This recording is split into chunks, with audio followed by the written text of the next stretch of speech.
Good evening friends. Do you know 1 kilowatt का motor कितना current लेता है? अगर आपको कोई फटाक से पूछ दे तो आप क्या बताओगे? 5 एम्पियर, 10 एम्पियर? रुको ज़रा, सब्र करो। इसके लिए एक फार्मूला है फ्रेंड्स। तो आज फ्रेंड्स आपको एक मैजिकल फार्मूला में लेके आया हूँ, जिसके साथ आप कितना भी किलोवाट का मोटर, कितना भी वोल्टेज लेवल पे और कितना भी केवीए का ट्रांसफार्मर, कितना भी वोल्टेज लेवल पे रहेगा, तो आप चुटकी में उसका करंट तुरंत आपका सीनियर, आपका कॉलिग्स या सबके साथ डिस्कस कर सकते हो और आप उसको काम पे भी ला सकते हो विथ 100% गारंटी इन कैलकुलेशन। तो चलिए फ्रेंड्स, आज का वीडियो स्टार्ट करते हैं। My name is Pradeep Kahli. I am the owner of electrical study YouTube channel. और अभी फ्रेंड्स वो स्लाइड के साथ, फार्मूला के साथ मैं आपको एक्सप्लेनेशन करता हूँ। Okay friends, let's see. तो फ्रेंड्स, जैसे कि आप देख पा रहे हैं, जो मेरा मेन स्लाइड है उसमें मैंने ऊपर वाला पार्ट ट्रांसफार्मर के लिए रखा है और नीचे वाला पार्ट मोटर के लिए रखा है। तो फ्रेंड्स, अभी हम लोग मोटर का पार्ट पहले डिस्कस कर लेते हैं। मोटर की स्लाइड की ओर हम लोग आगे बढ़ते हैं अभी। तो ये रहा फ्रेंड्स, जो मोटर का एक्टिव पावर और किलोवाट जो कंज्यूम करता है उसका फॉर्मूला है friend, √3 voltage into current into cos phi. Friend, cos phi को पावर फैक्टर बोलते हैं। स्टैंडर्ड पावर फैक्टर फ्रेंड्स 0.8 रहता है। अगर कोई स्पेशल डिज़ाइंड मशीन हो तो अलग बात है, इसीलिए आप फॉर कैलकुलेशन पावर फैक्टर को 0.8 ले सकते हैं। तो फ्रेंड्स, अभी मेरा मोटर का स्लाइड देखिए, जिसमें मैंने 0.8 स्टैंडर्ड पावर फैक्टर मेंशन कर दिया है। फ्रेंड्स, 1 किलोवाट या 1000 वाट एक ही बात होता है, इसके लिए मैंने 1000 लिखा है, क्योंकि मेरा 415 वोल्ट को लूँगा तो मैं 1000 वाट यूनिट सेम रखने से मेरा कैलकुलेशन भी सही आएगा।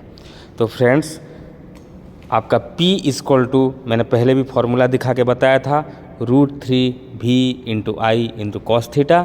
तो I बनाम क्या हो जाएगा?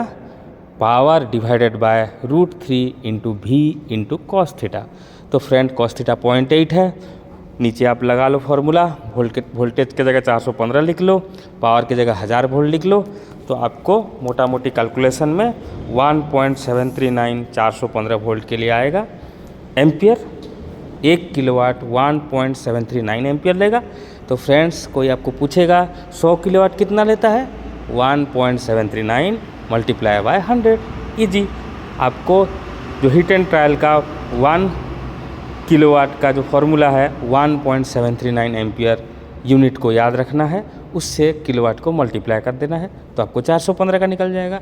सिमिलरली अगर 6.6 केवी का निकालना है, आपको 0.109 उसमें मल्टीप्लाई कर देना है।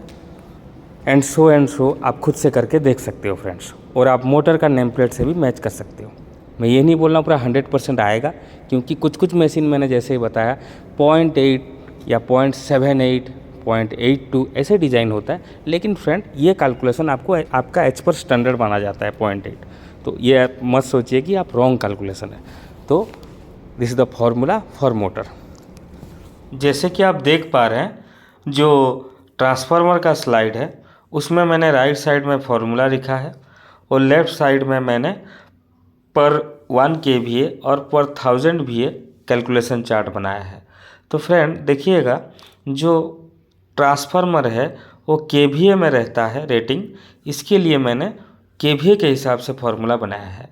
तो फ्रेंड, जो केवीए रहता है उसको एपरेंट पावर भी बोला जाता है।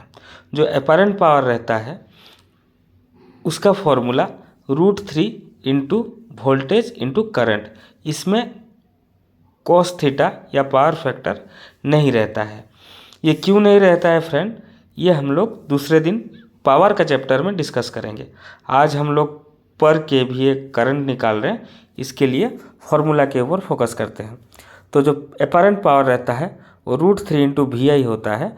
तो जो करंट रहता है वो P/√3 इंटू वोल्टेज रहता है।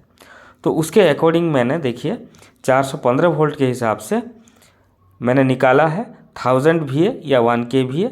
1000 इसलिए VA किया है क्योंकि रेटिंग मेरा वोल्टेज में निकाल रहा हूँ 415 वोल्ट में। तो दोनों का यूनिट सेम रहने से मेरा कैलकुलेशन भी 100% एक्यूरेट होगा। तो देख लीजिए, I बनाम 1000/√3 इंटू 415, जिसका मान होता है 1000 बनाम 718 और उसका मान होता है 1.39। तो फ्रेंड दो 1 kVA जो पावर है उसके हिसाब से ट्रांसफार्मर में 415 वोल्ट साइड में 1.39 एम्पियर का करंट रहता है। तो फ्रेंड आप कोई 1 MVA ट्रांसफार्मर के लिए कैलकुलेशन करोगे तो इसमें 1 MVA बनाम 1000 kVA होता है, तो इसमें आप 1000 मल्टीप्लाई कर सकते हो तो आपका 1390 एम्पियर आएगा। और आप बराबर नेम प्लेट भी देख लीजिएगा, उसमें भी आपको वही मिलता है। अगर 2 MVA के लिए यूज करते हैं तो 2000 करेंगे। अगर आपको कोई 10 kVA का करंट पूछता है तो मल्टीप्लाई बाय 10 करेंगे। इसी के हिसाब से फ्रेंड आप 6.6 kV, 11 kV, 33 kV के हिसाब से करंट निकाल सकते हो।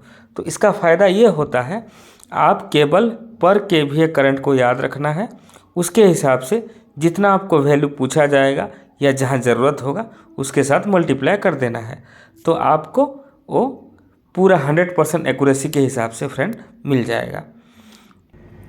तो फ्रेंड्स होप आप समझ गए होंगे कि कैसे कैलकुलेशन करना है और आपको मज़ा भी आया होगा।